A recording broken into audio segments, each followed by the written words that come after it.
How to make a playlist on SoundCloud.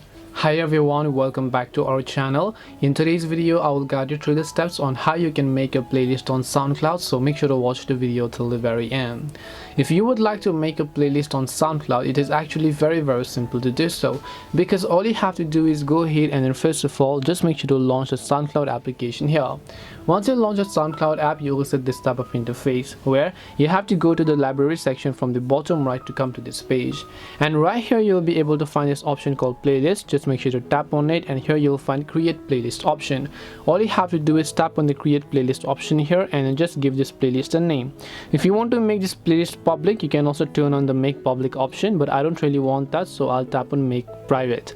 So I'll just tap the save option. My playlist will be created. Now I can add some songs. By default I also have some of the suggestions, so I can simply go ahead and add these songs to my playlist over here, and then you can see I have successfully created my playlist in that way respectively. This way you'll be able to make a playlist on SoundCloud. Hope this video was very helpful, and if you have got any more questions, feel free to also leave them down. Thank you very much for watching, and see you soon in our next video.